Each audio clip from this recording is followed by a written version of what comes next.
कच्चा चिट्ठा में सबसे पहले बात यूक्रेन के ऐसे फोर्स की जिसके खौफ ने रूस के कैंप में सनसनी मचा रखी है। ये ऐसी फोर्स है जो आधी रात के बाद एक्टिव होती है, हमले करती है, रात में अंधेरे में खून तक बहाती है। आखिर यूक्रेन की ये ऐसी कौन सी फोर्स है जो एक रात में पूरी की पूरी रेजिमेंट खत्म कर देती है?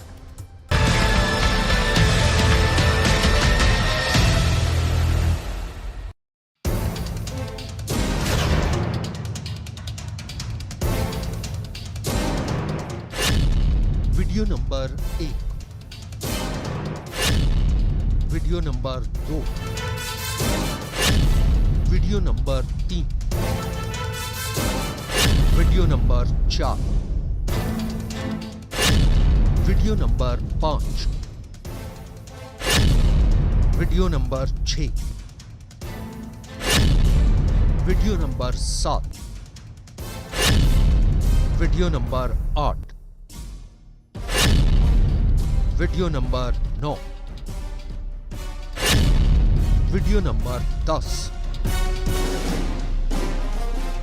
रात के अंधेरे में गोलियों की तड़तड़ाहट, तोप के गोलों की गूंज, स्पेशल कमांडो के हमले। इस स्पेशल ऑपरेशन को क्यों उल्लू युद्ध कहा जा रहा है? आधी रात के बाद इस युद्ध को कौन अंजाम दे रहा है? रात के 12 बजते ही ये सेना हरकत में आती है, अपने हथियारों को तैयार करती है, दुश्मन के ठिकानों को लॉक करती है और बिना देर किए आगे बढ़ जाती है। सबसे पहले ये जान लीजिए कि ये यूक्रेन की स्पेशल फोर्स की खास यूनिट है। ऐसी यूनिट जो रात के अंधेरे में अपने ऑपरेशन को अंजाम देती है, रूस की सेना पर स्ट्राइक करती है। ऐसी स्ट्राइक जिसमें जबरदस्त फाइट होती है, वो भी तब जब लाइट नहीं होती। अंधेरा ही इस ऑपरेशन का सबसे बड़ा हथियार है। वक्त होता है रात के 2 बजे का। यूक्रेन की ये उल्लू सेना अब रूस के कब्जे वाले इलाके में पहुंच जाती है, जहां उनका आमना सामना होता है रूस की सेना से। लेकिन रूस की सेना इस हमले से अनजान होती है। ठीक उसी वक्त उन पर हमला होता है। अचानक धावा बोला जाता है, पूरी ताकत के साथ हमला होता है। यूक्रेन के ये स्पेशल कमांडो काल बनकर रूस की सेना पर टूटते हैं। जबरदस्त लड़ाई होती है और सुबह की पहली किरण से पहले जीत हार का फैसला हो जाता है। Night operation 1, night operation 2, night operation 3। अंधेरी रात में हो रहे इस युद्ध को देख मॉस्को में मातम है। इस ऑपरेशन को क्रेमलिन में बार बार देखा जा रहा है। रूस के वॉर रूम में इस वॉर के पलटवार के लिए मंथन हो रहा है। रात के अंधेरे में हुए इस युद्ध को लेकर यूक्रेन ने बहुत बड़ा दावा किया है। यूक्रेन का दावा है कि उसकी सेना रूस के कब्जे वाले इलाके में अंदर तक घुस गई है। उस इलाके में जो पहले यूक्रेन का हिस्सा था, लेकिन युद्ध के दौरान उस पर रूस ने अपना कब्जा जमा लिया। अब उस इलाके को यूक्रेन की सेना ने रूस के खूनी जबड़े से छीन लिया है। यूक्रेन का दावा है कि उसकी सेना ने रोबोटिन शहर पर कब्जा कर लिया है। रोबोटिन यूक्रेन का दक्षिणी शहर, ये जापोरिजिया इलाके में है। Пане президенте, пане головнокомандуючий, населений пункт Роботіно, Запорізька область. Минулі від окупанти силами 47-ї окремої механізованої бригади та суміжними підрозділами.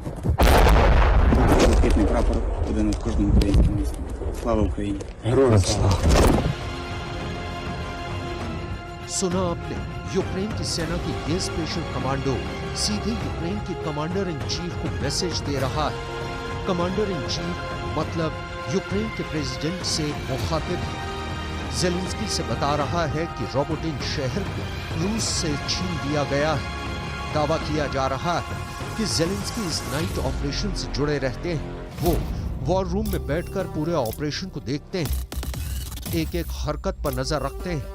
उनकी स्पेशल फोर्स कैसे आगे बढ़ रही है, दुश्मन की सेना को कैसे अपने निशाने पर ले रही है, रात के अंधेरे में कैसे जीत का भरोसा जगा रही है। यूक्रेन का मानना है कि उसके लड़ाकों ने दक्षिण में रोबोटिन शहर पर कब्जा कर बहुत बड़ा काम किया है। इस ऑपरेशन ने रूस के सैनिकों के सबसे मजबूत मोर्चे को तोड़ दिया है। इस रेखा को तोड़ यूक्रेन की सेना अब और तेजी से आगे बढ़ना शुरू कर देगी।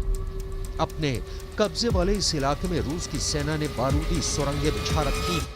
यही वजह है कि यूक्रेन की सेना दिन के उजाले में रेकी करती है, ड्रोन कैमरे से पूरे इलाके की स्कैनिंग करती है, एक एक टारगेट का चुनाव करती है, फिर रात के अंधेरे में दुश्मन का काम तमाम करने आगे बढ़ जाती है। यूक्रेन के इस स्पेशल ऑपरेशन को आप इन 2 वीडियो के जरिए बहुत बारीकी से समझ सकते हैं। दिन में यूक्रेन की सेना ड्रोन कैमरों की मदद से चप्पे चप्पे की पड़ताल करती है, कहां दुश्मन ने क्या जमा कर रखा है, कहां कितने सैनिक तैनात, कहां कौन कौन से हथियार लगा रखे हैं। फिर रात में चुन चुन कर उन लक्ष्यों पर निशाना साधती है और दुश्मन को ढेर कर दम लेती है। ज़ेलेंस्की की ये खूनी ब्रिगेड कैसे लड़ती है, मोर्चों पर कैसे आगे बढ़ती है, इसका ये वीडियो देखिए। ये बखमूत का फ्रंट है और यहाँ इस ब्रिगेड के एक टुकड़े ने तूफान की तरह हमला किया है। बख्तरबंद गाड़ियों में बैठे ये कमांडो अचानक एक मोर्चे पर पहुंचते हैं और फिर मशीन गन से फायरिंग शुरू हो जाती है। बिना डरे ये कमांडो रूस की डिफेंस लाइन पर कहर बनकर टूटते हैं। रूस की फोर्स इसका कैसे मुकाबला करेगी, ये अभी आने वाले हफ्ते तय करेंगे। वैसे अभी देखा जाए तो बड़ा नुकसान यूक्रेन को है, क्योंकि जून में जब काउंटर अटैक शुरू किया गया तो उसकी तैयारी बहुत पहले सर्दियों में शुरू कर दी गई थी। ज़ेलेंस्की खुद ऐसे फौजी अफसरों से मिलते रहे जिसे वो इस ब्रिगेड के अलग अलग हिस्सों की कमान देना चाहते थे। ज़ेलेंस्की ने अपनी 82वीं एयर असॉल्ट ब्रिगेड को अब पूरी तरह एक्टिव कर दिया है। नीप्रो नदी के आसपास और ज़ापोरिजिया के फ्रंट पर यह फोर्स अपना शिकार तलाश रही है। लेकिन ज़ेलेंस्की के इस फैसले के बीच बड़े सवाल उठ रहे हैं। सवाल नंबर 1, ऐसी नौबत क्यों आई कि ज़ेलेंस्की को अपने सबसे बेहतरीन कमांडो फ्रंट पर भेजने पड़े। सवाल नंबर 2, अगर ये कमांडो ब्रिगेड भी फेल हुई तो ज़ेलेंस्की के पास प्लान बी क्या है। सवाल नंबर 3, ये कमांडो ब्रिगेड हारे तो नेटो के हथियार भी पुतिन के कब्जे में आ जाएंगे, तब बाइडेन क्या करेंगे। ज़ेलेंस्की इस वक्त वाकई बहुत बुरी हालत में है। उनकी फौज हर मोर्चे पर पिटी जा रही है। पुतिन के सैनिक उनको भगा भगा कर मार रहे हैं। खार्कीव के दक्षिण से लेकर खेरसोन के मोर्चे तक ज़ेलेंस्की अब फेल होते जा रहे हैं। उनके सैनिकों को पता है कि बखमूत और बाकी मोर्चों पर यूक्रेन की फौज को रूस ने चुन चुन कर मारा है। बखमूत में जो गया है वो जिंदा वापस नहीं लौटा। पुतिन के तोप के गोले जब फटते हैं तो साथ में उस फौजी का नाम लिख कर लाते हैं जिसके पास उसकी जद में आने के बाद दम तोड़ने का वक्त भी नहीं होता। पुतिन बखमूत में लगातार मौत बरसा रहे हैं। बखमूत यूक्रेन का दलदली कब्रिस्तान बन चुका है। बखमूत में पुतिन ने ज़ेलेंस्की को बहुत बुरी तरह फंसा दिया है। अब एक खबर है जो ज़ेलेंस्की के ख्वाब पूरी तरह चकनाचूर कर सकती है। रूस का दावा है कि उसने डोनेस्क के मोर्चे पर काउंटर अटैक को फेल कर दिया है। रूस के मुताबिक यूक्रेन की 31वीं बीएमपी और बाकी बख्तरबंद गाड़ियां तबाह कर दी गई हैं। अगर ऐसा वाकई हुआ है तो ज़ेलेंस्की की बख्तर वाली फोर्स को बहुत बड़ा नुकसान पहुंचा है। इससे काउंटर अटैक बुरी तरह फंस गया है, क्योंकि ऐसे ही हथियारों और बख्तरबंद गाड़ियों के साथ काउंटर अटैक तेजी से आगे बढ़ सकता है। रूस का दावा है कि जब से काउंटर अटैक शुरू किया गया है यूक्रेन के करीब 60,000 सैनिक मारे जा चुके हैं। यानी जून के बाद से हर महीने यूक्रेन के 20,000 सैनिक मारे जा रहे हैं।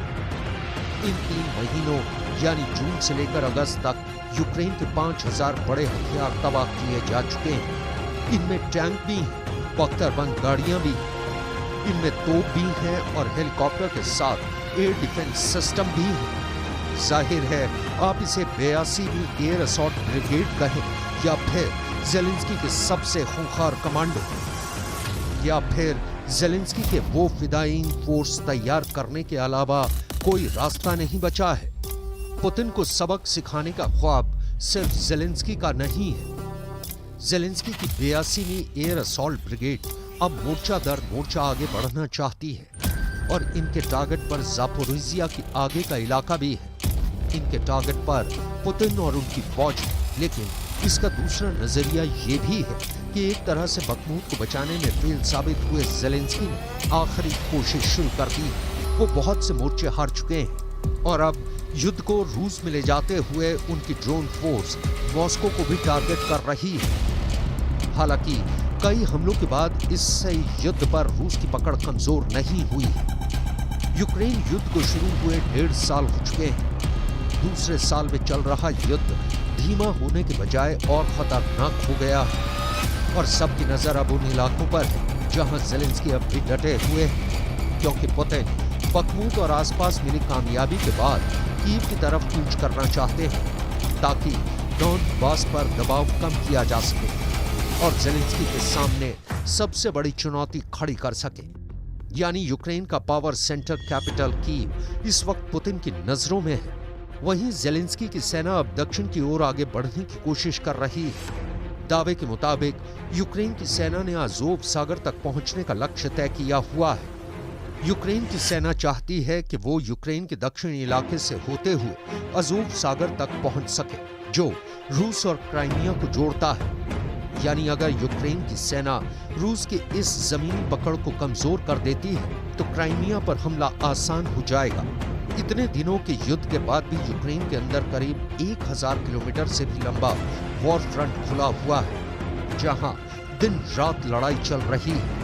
रूस और यूक्रेन के सैनिक आमने सामने की जंग लड़ रहे हैं। जब पुतिन ने इस जंग को शुरू किया था तो उनका सबसे बड़ा लक्ष्य था क्राइमिया को रूस की मुख्य भूमि से जोड़ना, यानी क्राइमिया और रूस को जमीनी रास्ते से लिंक कर देना। और ये जमीनी रास्ता यूक्रेन के रोबोटिन शहर से होकर गुजरता है। यूक्रेन के हमले बेशक और तेज होते जा रहे हैं, लेकिन एक सच्चाई ये भी है कि रूस की सेना ने अब भी यूक्रेन के अपने कब्जे वाले इलाके में मजबूत पकड़ बनाई हुई है। बावजूद इससे भी इनकार नहीं किया जा सकता कि यूक्रेन की सेना ने रण क्षेत्र में पुतिन की आर्मी को पीछे धकेला है। ऐसे में बड़ा सवाल ये भी है कि पूर्वी और दक्षिणी यूक्रेन पर कब्जा बरकरार रख पाना पुतिन के लिए क्या इतना आसान होगा? पुतिन का यूक्रेन को हासिल करने का सपना पूरा होगा या फिर कीव पर कब्जे की तरह ये भी अधूरा ख्वाब बनकर रह जाएगा? क्योंकि यूक्रेन की सेना का नाइट ऑपरेशन रूस के लिए नई मुसीबत बनी हुई है।